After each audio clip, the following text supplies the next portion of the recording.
Oggi parliamo di un argomento che sicuramente interesserà a tutti: come si affronta il cattivo tempo quando si è in rada. Per poterlo fare siamo rimasti diversi giorni qui a Cala de Sardi ad aspettare un vento veramente forte. Alla fine è arrivato e siamo riusciti a fare il nostro video. Con me in video uno skipper d'eccezione. Seguitemi, andiamo a conoscerlo.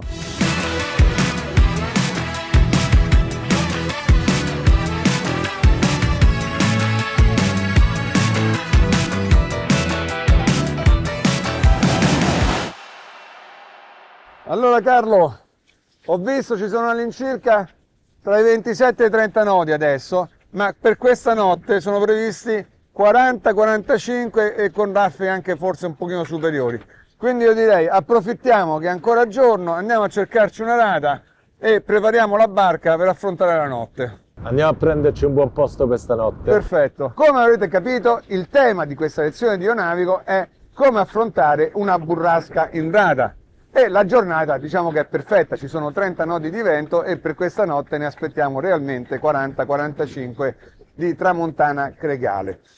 Per parlare di questo argomento, che è un argomento che sicuramente interessa a tutti, io ho chiamato con me quello che reputo essere un grande skipper, Carlo Maivald, della scuola di Vera Altura. Ciao Carlo! Ciao Maurizio! La sua scuola è una delle migliori scuole della capitale ed è anche una delle più divertenti perché loro organizzano dai corsi, dalle settimane di corsi di vela in barca fino ad arrivare alle crociere in giro per il mondo. Prima di andare a parlare con Carlo, però io vi voglio far vedere per alcuni secondi alcune immagini di Cala de Sardi perché mi sembra giusto. Il gruppo NSS che possiede appunto Marina Cala de Sardi è il gruppo che rende possibile questi nostri video perché sono loro che ci forniscono tutta la logistica che è sempre più complicata per poter fare i nostri video. Quindi ci vediamo tra qualche secondo.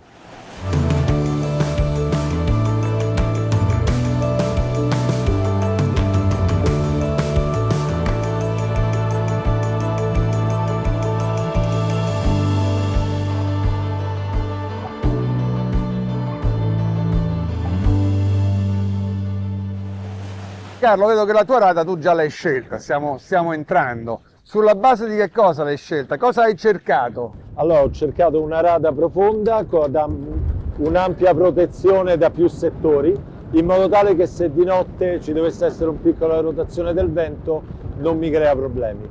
Poi sicuramente sono stato attento alla tipologia del fondale. Un fondo di sabbia o fango compatto mi garantisce una grande tenuta. Certamente, quella è una cosa importantissima nella rada che scegliete per proteggervi, il fondale, perché voi avete bisogno che l'ancora prenda veramente molto bene. L'orografia è importante nella scelta della rada? Accidenti, è importantissima. Sicuramente preferisco una costa un po' più alta che mi protegga rispetto a una spiaggia bassa, ma attenzione alle scogliere a picco, perché possono generare dei venti di caduta che creano raffiche fastidiose durante la notte. Certamente, perché se c'è una scogliera molto alta a picco, il vento che cammina sopra, mettiamo a 30 nodi, quando esce fuori cade, proprio cade perché qui c'è meno aria, per cui viene risucchiato giù e nel cadere accelera e può accelerare di tanto, se sopra è 30, quando arriva giù può essere 40, anche 45 nodi.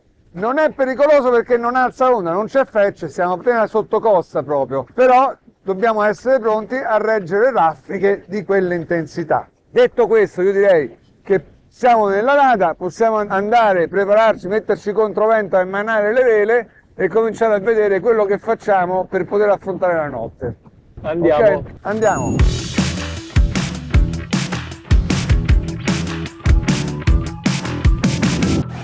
Abbiamo ammainato la randa, abbiamo chiuso la volgifiocco e dato ancora. Carlo, perché hai dato ancora proprio qui? Ho scelto questo posto perché ci sono 6 metri di fondo, sabbia buona tenitrice, quindi con 50 metri di catena mi garantisce una buona tenuta.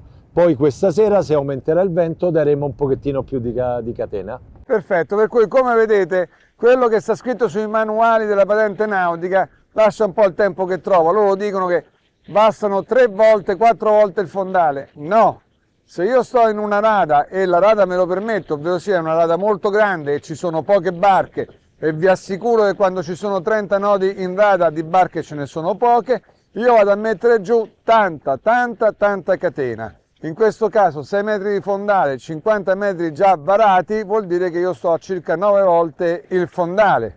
Ma questa notte, se il vento rinforza e rinforzerà, noi andremo a dare ancora più catena. Possiamo arrivare anche alla fine della catena, cioè darla giù tutta, perché tanto più catene abbiamo in acqua e più siamo tranquilli. Voi considerate che quando questa notte arriveranno 45-50 nodi da quella parte, la barca verrà spinta con forza indietro e farà tendere la catena, e questa catena quando si tende si alzerà.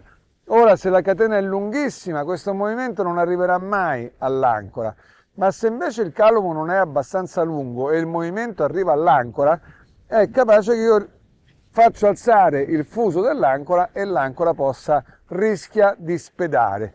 Quindi mi raccomando, tanta catena. Carlo, io posso arrivare alla fine della catena, però prima di farlo è bene che mi garantisca che quella catena sia legata alla barca, se no vado a perdere tutto quanto. Ma come deve essere legata alla barca? Fate attenzione che la catena non sia collegata all'imbarcazione con un moschettone o con un grillo che si può essere ossidato, ma controllate che ci sia uno stroppo di una cima di almeno un paio di metri, in modo tale che in emergenza la posso tagliare, posso liberarmi e poi tornare a recuperarla. Se avete il tempo, metteteci un parabordo o un gavitello in modo tale che posso ritornare e ritrovarla facilmente. Perché voi considerate, può sempre succedere, può sempre accadere un evento straordinario che vi obbliga ad abbandonare di corsa la rada. Non avete il tempo di tirare su 50, 60, 70 metri di catena, l'unica cosa che potete fare è mollare. Quindi se avete la cima che collega la barca alla catena, un bel taglio di coltello e salutiamo e andiamo a mettere la barca in sicurezza. Se no dovremo stare lì a tirare su catena e ancora, mentre la situazione intorno a noi peggiora notevolmente. Ora, detto questo, abbiamo l'ancora, abbiamo la nostra catena, la barca è in sicurezza, io la andrei a preparare per questa notte. Andiamo. Perfetto, inizieremo da prua e passo dopo passo arriveremo a poppa. Carlo, qual è la prima cosa che vogliamo fare? Allora, la prima cosa è sicuramente allentare la tensione della catena dal salpancora, in modo tale che non vadano in sofferenza gli ingranaggi. Per fare questo utilizzeremo uno stroppo, cioè una cima, non è indispensabile che sia troppo lunga. Come vedete ho preso un diametro che probabilmente non passerà nella maglia della catena, ma tanto noi faremo un nodo di bozza. Il nodo di bozza ha il vantaggio di abbracciare la catena e di non scivolare. La cima in questo caso non ha un'usura. Perché se invece la mettete che passa dentro la maglia, allora lì sfrega e viene usurata e si potrebbe anche rompere. Come diceva Carlo, questo sistema serve a far sì che quando il vento arriva a raffiche molto forti e dà delle botte alla barca indietro, quelle botte non vadano a lavorare sul verricello strappando. In questa maniera invece strapperanno sulla cima. Questo sistema adesso Carlo l'ha fatto con una cima sola, lo si può fare anche con due cime. Tutte e due le cime arrivano sulla catena nello stesso punto, una va a sinistra e una va alla bitta, alla galloccia di dritta. Ora, la seconda pausa che cos'è? Allora, sempre rimanendo nella zona prodiera, io andrei a assicurare il fiocco rollato. Ci sono dei casi in cui sotto raffica si è involontariamente aperto sulla balumina nella parte superiore all'angolo di scotta e l'andiamo a assicurare con un altro pezzo di cima. Voi considerate che se si apre comincia a sbattere molto violentemente e alla fine comincia a strapparsi. Infatti in alcuni filmati, voi lo vedete, i filmati di burrasca, che ci sono queste barche in rada con questi fiocchi che sono diventati dei brandelli. Ecco, è lì perché il vento è riuscito a entrare dentro, si è insinuato, ha aperto la vela e a forza di farla sbattere l'ha fatta a pezzetti. Per cui Carlo a questo punto, ecco, la assicura per bene in modo che il vento non riesca più ad aprirla. Abbiamo sistemato la catena, abbiamo sistemato il nostro avvolgitore e adesso? Adesso il tender.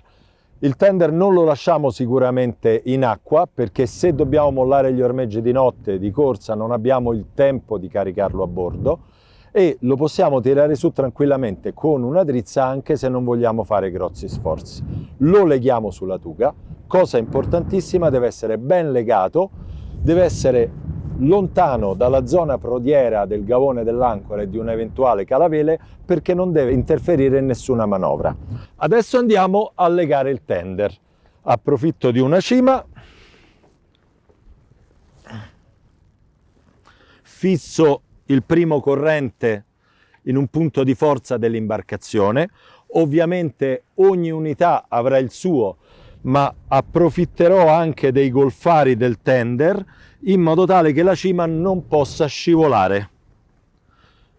Per aumentare la tensione costruisco un piccolo paranco. Eccolo qua giù, mi trovo un altro punto di forza e vado a parancare. Considerate che il paranco ha la proprietà di dividere per due la forza necessaria a compiere un'operazione per ogni giro che voi fate, per cui quello che lui ha fatto divide per due la forza che gli serve per spingere verso il basso. È come se avesse usato il doppio della forza, infatti il risultato è questo: il tender non si muove più, è assolutamente assicurato al ponte.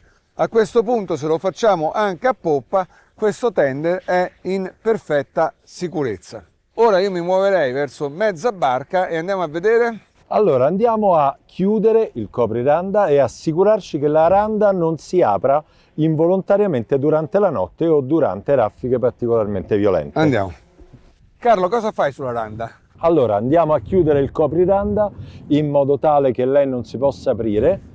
Chiudiamo tutti i ganci o l'eventuale cerniera lampo e poi andiamo a mettere una cima che la avvolge intorno al boma per essere sicuri che non si apra con delle raffiche molto forti. Ecco, questa penso che sia una cosa veramente molto importante. Una volta chiuso tutto, andate a rinforzare la chiusura con una cima per tutta la lunghezza del boma, in modo che le raffiche più forti, anche se riescono a entrare dentro, non riusciranno ad aprire l'easyback e di conseguenza a danneggiarlo. Io spesso vedo nelle rade con vento veramente molto forte la randa lasciata aperta così. Attenzione, perché la randa si danneggia, il vento entra dentro, comincia a sollevarla, comincia a sbatterla e la randa si danneggia. Specialmente se voi lasciate la barca e andate a terra, la randa deve essere chiusa e legata.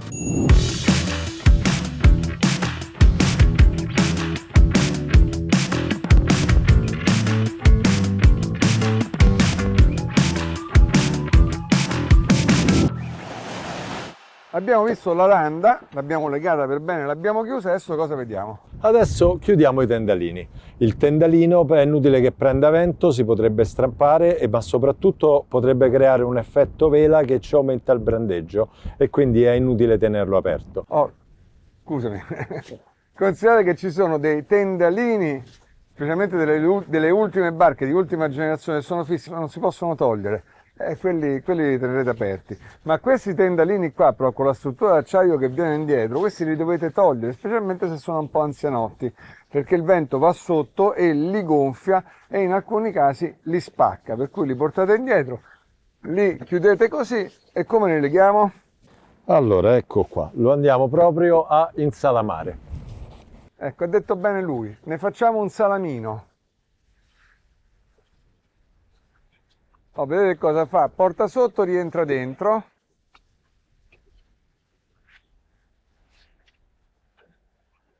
Vedete? Sono tutti cerchi collegati dalla cima.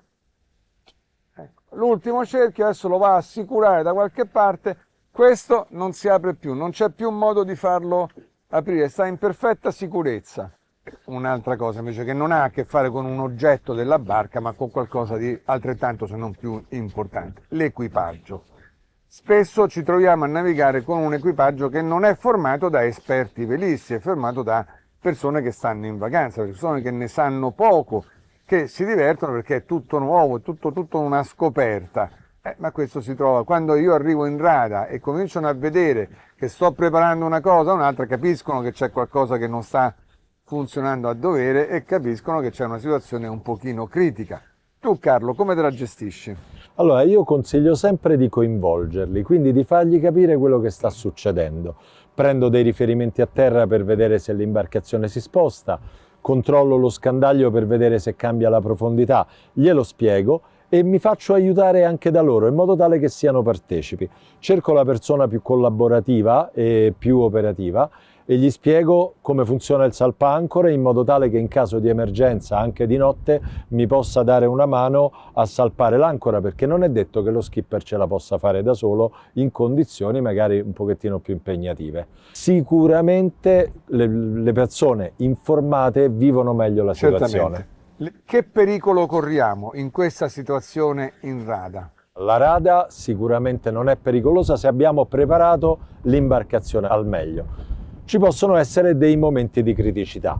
Un momento di criticità è se delle altre imbarcazioni che noi abbiamo in proravia possono magari spedare l'ancora e quindi ci possono venire addosso, e in quel caso si può creare una situazione di pericolo. Io per sicurezza monto sempre i parabordi, li tengo armati in modo tale da evitare eventuali danni. Cioè, il pericolo ma anche comunque anche in caso che una barca spedia ci venga addosso, per l'equipaggio non c'è pericolo per la barca, si può danneggiare la barca, ma l'equipaggio comunque è in perfetta sicurezza, non corre nessun rischio, e questo dovete cercare di farlo capire al vostro equipaggio. Ma ci sono invece delle situazioni particolari che possono diventare effettivamente critiche? Allora, la criticità, diciamo, maggiore in rada è se ci sono dei temporali. Se mi accorgo cielo sereno, si avvicina un fronte e anche col cielo sereno vedo dei lampi, in quel momento devo sicuramente alzare il livello di attenzione. Sotto i temporali il vento può girare, può aumentare violentemente l'intensità e cambiare la direzione, quindi si crea una situazione pericolosa.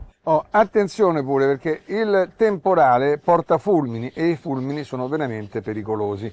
Cosa faccio io per cercare di mettere l'equipaggio in sicurezza in quel caso? Sicuramente abbigliamento idoneo, ci allontaniamo dalla costa in modo tale che non stiamo vicino ai pericoli. Le persone indossano scarpe, tutto l'equipaggio per diciamo, creare una situazione di protezione dai fulmini, e ci allontaniamo dalla costa, certo, anche a secco di vele o a vele ridotte. E cercate di non farli toccare oggetti metallici. Per cui mi raccomando, scarpe, possibilmente guanti, e comunque non state appoggiati, non sorreggetevi a parti metalliche.